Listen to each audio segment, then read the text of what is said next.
Hürmetli vatandaş, bugünkü leksiyalarımızı başlayımız. Leksiyada sizi qajırız, Washington'dan sözdeyimiz.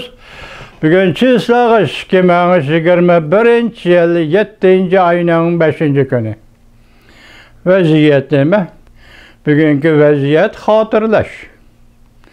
2009 yıl 7. ayının 5. günü Kadimi Uyguristan'ın kadimi payitahtı Ürümçi şehride nemi iş yüz bedi.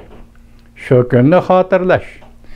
Ben ona rağlık inkılap dedim. Esler rağlık inkılap idi. Teyit yol bilen başlanğan namayiş idi.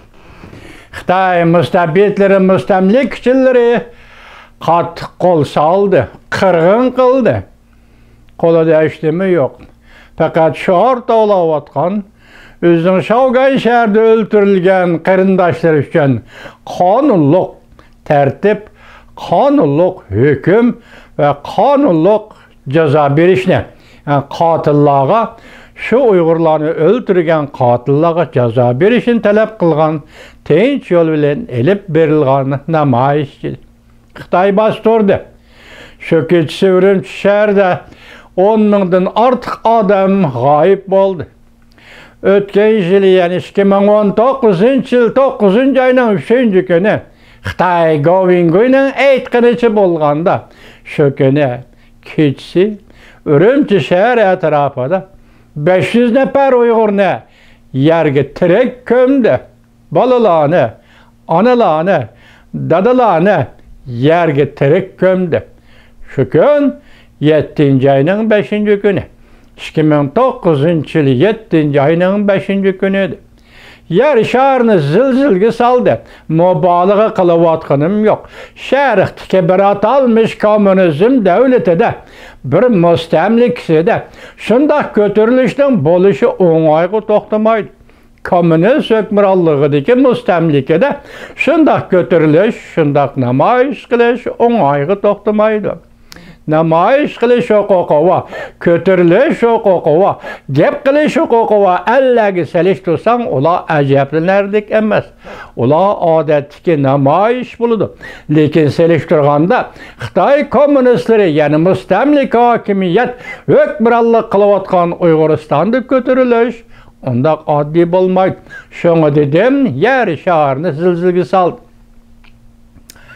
Vatandaşım, şu günü Uygurlar kırgın kılındı. Keçilep kırgın kılındı. Birbirini bilmeydi, birbirini tapanmaydı, birbirine de sürüştü kılıştığı mümkünlük yok.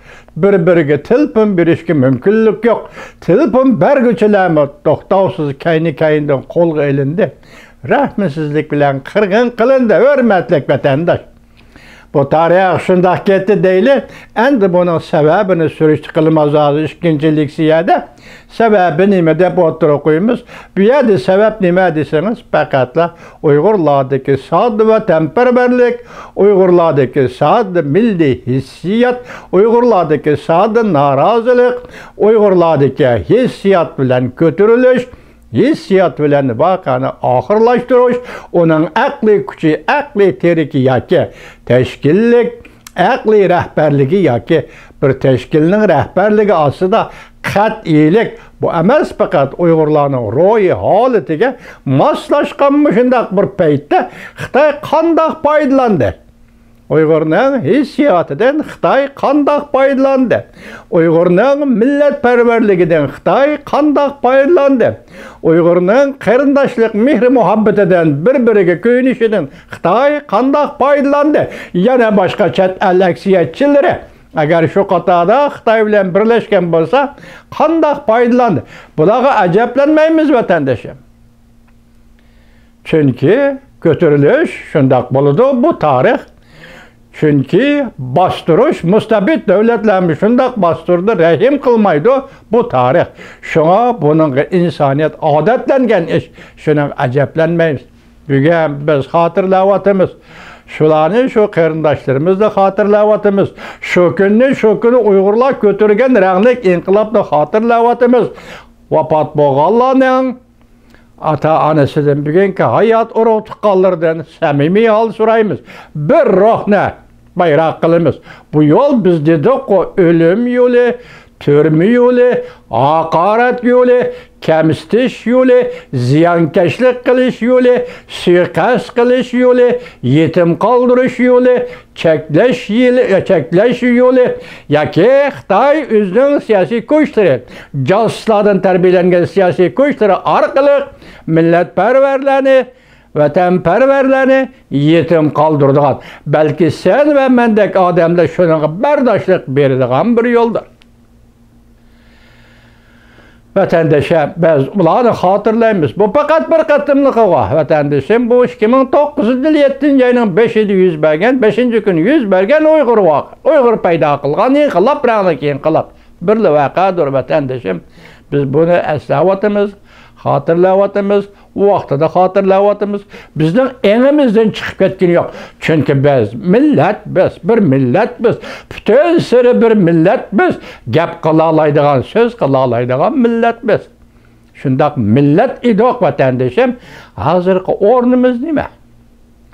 Ularni tugidi deyli, ular ketdi deyli. Bugungi kunda Uyg'urlar yani nazarband qilindi, davomlashtirib nazarband qilindi. Bunun sebebi nima? Biz onu bunu surishti qilishimiz mumkin. Xalqaro jamiyatdan tekshirib beqishimiz mumkin. Xitoyning ichki ahvolidan, Xitoyning millatchiligidan ko'rib beqishimiz mumkin. Bu nada? Buni siri zodi nada? Bir Alloh bilir. Uyg'urlarni mushu darajada qirg'in qilish va bugun Uyg'urlarni mushu darajada nazarband qilish buning asl sabab bahonalari zodi nima? Bir Alloh bilir. Vatandaşım, dünyanın işleri intayin murakkab. Xitoy mushu dunyoda qanday fursatdan foydalanadi? Har qanday fursatdan foydalanadi. Dunyoning fursatidan foydalanadi. Mesela fırsat desiniz nima? Amerika armiyası Irak'a kirdi. 2003 yılı Amerika armiyası Afganistan'a kirdi. 2001 yılı. Moşu yıllarda Xitay moşu fırsattan faydalanıp bugün 7. ayının 1. günü de partiya kurulganlığının 100 yıllığını hatırlaş imkaniyeti erişti. Ve şu hatırlaşta bütün dünyaya uruş ilan kılalaydıgan güç ve kudretki ega oldu. Amerika Afganistan'a ketibidi, Irak'a ketibidi, Xitay şu fırsatga ega bo'ldi. Kim yarattı bunda fırsatni? Mesela Osama bin Laden teröristler, Irak Saddam hakimiyeti vahşilik qildi. Amerika ularga cevap vermesi bo'lmaydigan darajada mushundaq yaratıldı bu fırsat. Belki tarix shundaq yaratgandi. Belki zaman shundaq yaratgandi. Xitoy shundan foydalandı. 7. ayının 1. günü Xitoy bütün dunyoga urush e'lon qila oladi vatandosh.